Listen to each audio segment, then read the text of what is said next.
It's now time for Energy Insights, where you get an inside view and local perspective of all the oil and gas progress going on in the Mid-Ohio Valley.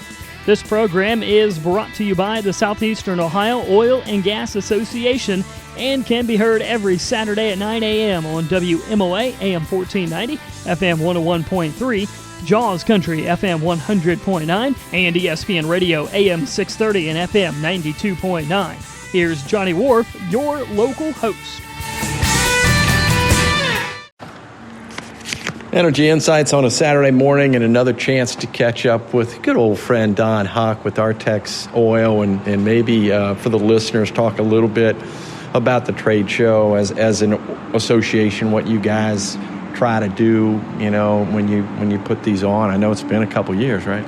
Yeah, it has. This makes 3 years since we've been able to do it because of COVID. So we're happy we're able to come back and do it again. See some familiar faces again. Been a long time, but I think one of the big things, this has always been a service to our membership.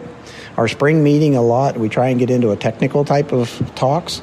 In this situation, we like to hit to our field people and that sort of thing. So we try to have, in this instance, we had CPR first aid training, we had pipe fusing training, we had gas detection training, and then we also have some of our other talks, updates on governmental items and things of that nature. So it's just good to get everybody back together and start doing this again. So in terms of once a year, twice a year, so I know you've got the different outings. Are those more social? And you'd mentioned technical. Maybe for our listeners, you can kind of elaborate on that a little bit. Sure. Our spring membership meeting's in April every year, and it's more of a technical type of thing with a little social aspect. And then in the midst, through the summer or whatever, in the midst of that, we have our boat rides, just an industry appreciation type of thing. And then we have a golf outing and a clay shoot, and those are social events. And then in the fall, we always tried to wrap it up with more of a field-oriented type of event, and that's what this is about. And we've got a lot of field folks here today, so we're just real pleased. I think over the last couple of years, everybody's had the ebbs and flows of business or whatever the case might be. But as it relates to the oil and gas industry, kind of fill us in on where we are compared to where we were 3 years ago to 5 years ago. Oh, sure. Well, 3 to 5 years ago, prices were very, very low, and it's interesting because bottom line for the oil and gas operators, our operating expenses are the same regardless of the price. So now that the price is back up, obviously that's helpful to us, but that comes on the heels of 10 years of down prices, and we know that when we get into this type of business, we know that's the thing. We know the public isn't concerned when the prices they're happy when the prices are low, but not concerned about what our bottom lines look like, and that's fine. But the prices are up now, so our bottom lines are a little better because again, our expenses are roughly the same. So, but it's ebbs and flows. It always has been. All right, so give us our best, and I know this can change in a minute, but our best on looking ahead a little bit, the expectations of the industry as it relates to the consumer. Well, I can say this. When prices are low, we as an oil and gas industry produced all we could. When prices are better, we as an oil and gas industry produce all we can. So we're out there trying to put gas in the market in the United States.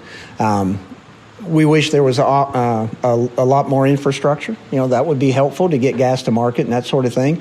But we in Southeastern Ohio are still producing oil and gas that we use right here locally, and it's essential to the lives of the public in Southeastern Ohio. And then politically, that climate probably is a force to the ebbs and flows as well, like it is, I guess, with most business. It always is.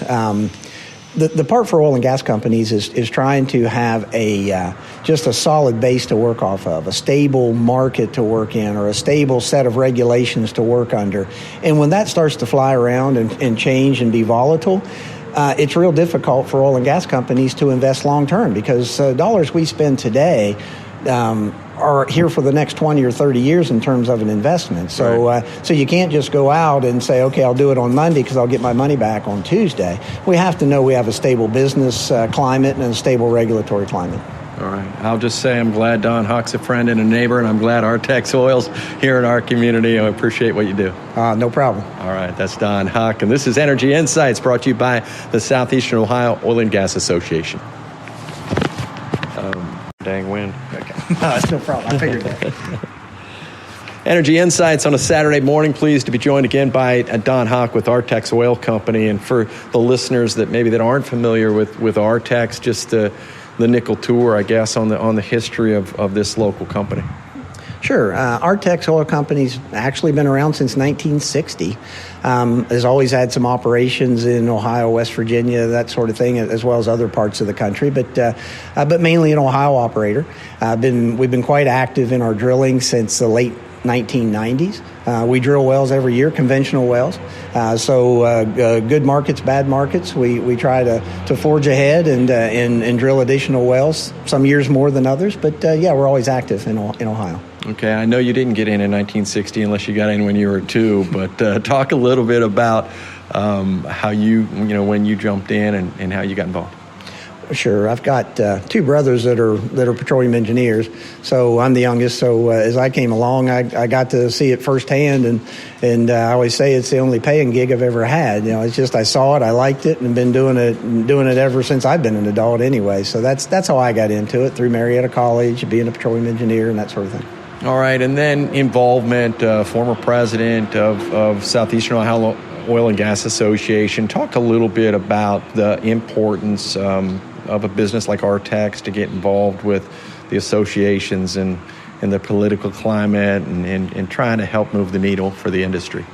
Well, you have to. I mean, you're obligated to be that type of an organization. You got to be involved in the associations that represent your business, your trade, that sort of thing.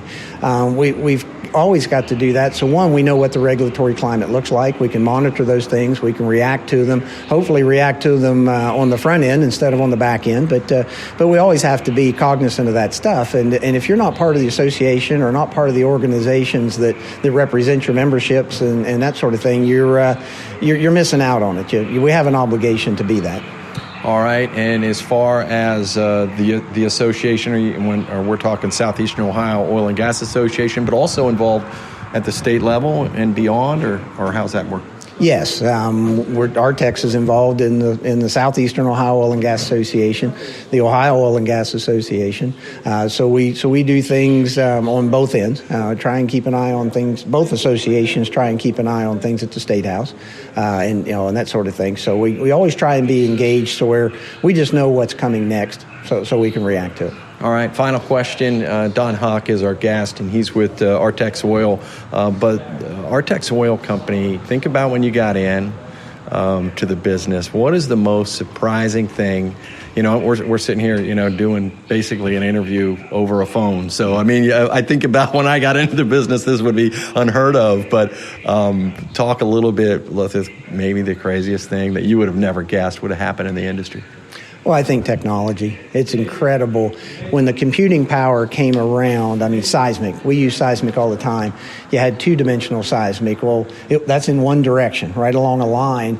But the limit to that was computing power. And then once that really took off, now all of a sudden you're talking 3-dimensional seismic. So you do that over an area of 20 square miles, 30 squares, 40 squares, maybe 100 square miles. And you need massive amount of computing power to process that kind of data. And it's just amazing to me that you can make those quantum leaps in a short amount of time. Okay, we appreciate your time as always. No problem. All right, Don Huck with Southeastern Ohio Oil and Gas Association, Artex Oil Company. We thank him for taking time with us. We try to learn something new every day, and that we did today. Until next week, have a great day. Thank you for listening to Energy Insights, brought to you by the Southeastern Ohio Oil and Gas Association. Tune in every Saturday morning at 9 a.m. on WMOA Local Radio, JAWS Country, and ESPN Radio, as Johnny Wharf brings you your local and inside perspectives going on in the oil and gas industry right here in the Mid-Ohio Valley.